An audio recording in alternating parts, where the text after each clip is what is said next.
And first of all, we had this geolocator operation in 2018, 2019. And then we had at first time a clear picture of a whole annual cycle of 19 birds. It was a sensation for us. And then it was clear that after wintering in early spring, earliest in February or in March, the birds start from the winter quarters and go more or less non-stop across the Sahara. Some birds had more than 50 hours non-stop flight. That means 3 nights and 2 days non-stop. So they flew also during day to cross the Sahara.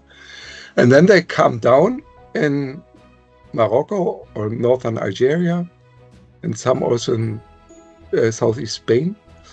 And then they are completely exhausted, of course. And then they need stopover sites with good conditions and a lot of food in a short time and so on. And then we understood that these wetlands in Morocco and Algeria must be extremely important for the birds. And this bottleneck on the northwestern top of Africa that became only clear through the results of this study. If the wintering sites are drying out, it's the end of the dry season in March. And if they are drying out earlier, the birds are forced to start earlier.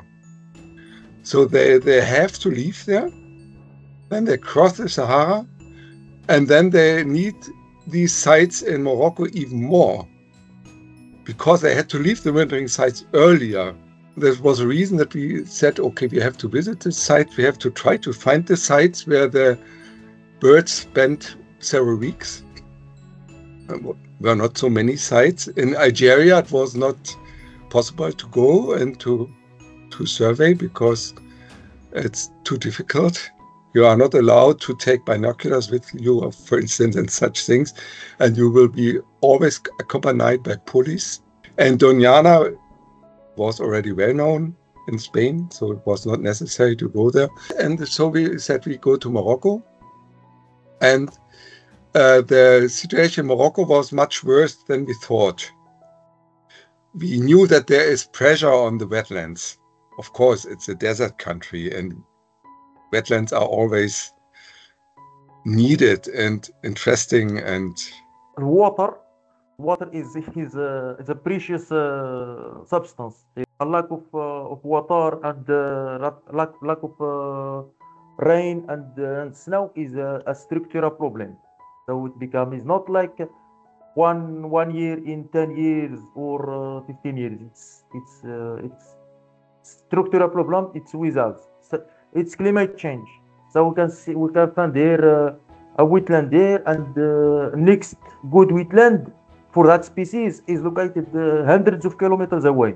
For aquatic warbler, we have along the coast, along the Atlantic coast, from Mediterranean until Mauritania, we have very few, 6 sites along the coast. That's all. And in the Mediterranean, we have one site. The first big wetland we visited in the Atlas Mountains, where 2 aquatic warblers spent more than 20 days, were completely dry. They had disappeared since 2019.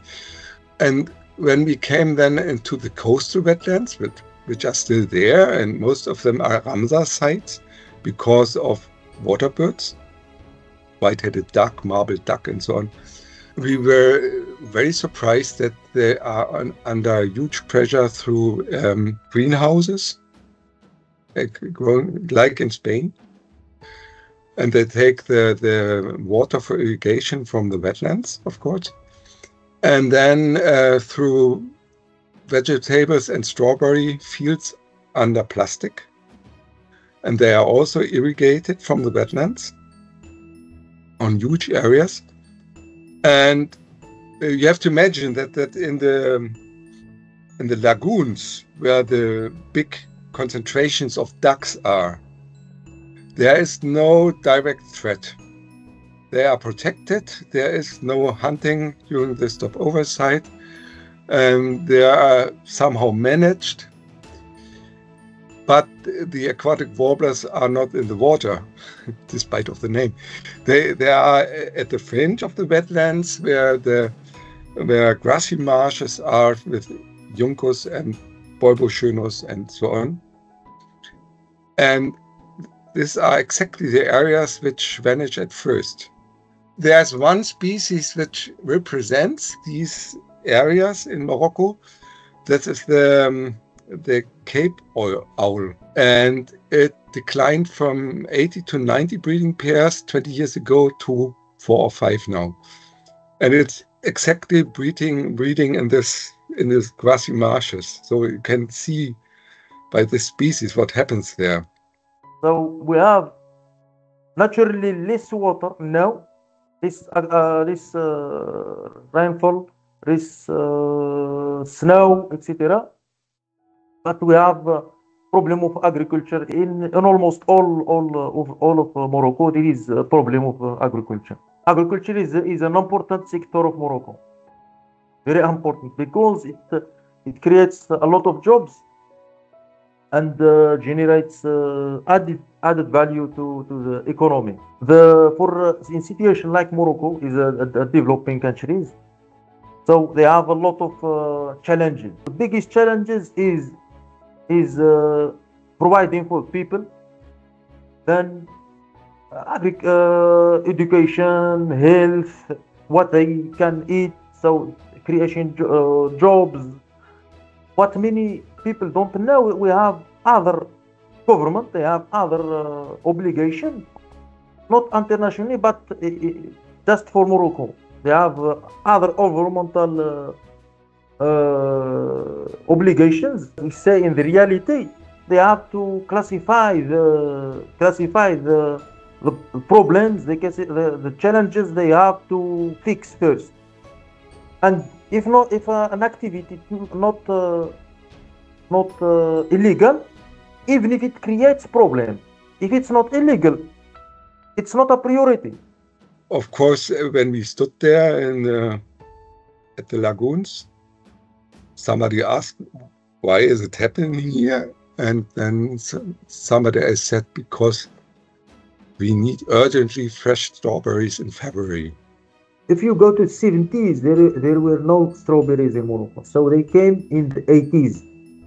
So 40 years ago, less than 40 years ago. Avocado, the same. We don't used to have avocado in the past, and now we have avocado. Sugarcane is traditional here in this area. It's known by sugarcane since historical time. 5 centuries, we used to export sugar to Europe. So where it came from? It came from this area, I am sure, from this area. And now sugarcane, we are importing sugar. So Morocco is an importer now. And I can imagine sugarcane is not as itself is like a wetland in part of the year. So it's in part of the year is like a wetland, but it's not like a sea of plastic. So that's the changes is dictated by the offer and the economic terms. The companies which are working there are information plates at the greenhouses and on the vegetable fields, not Moroccan companies, that are European companies. They are from Spain, from Belgium, from Netherlands, from Germany. They can get the strawberries and vegetables and tomatoes and paprika 4 weeks or 6 weeks earlier than from Spain. That's the advantage. And that's the reason. When we returned, our slogan was, Europe eats African wetlands. We need something like a campaign there to stop the destruction of these wetlands. The second is we have to know more. So we need more research and mist netting in the coastal wetlands. And we don't know where the aquatic warbler really are. So there are studies needed to find out which habitat structures they really use there. I can say that We are in 2025. In 2027, we will protect everything. No, I can't say that. It's not, and it's not practical, and it's not a magic. We don't have a magic wand. But even if these sites where a lot of damage is happening are located outside, but there is a lot of work that is needed to be done. But without the interest and effort, they will go like this. Steep decline.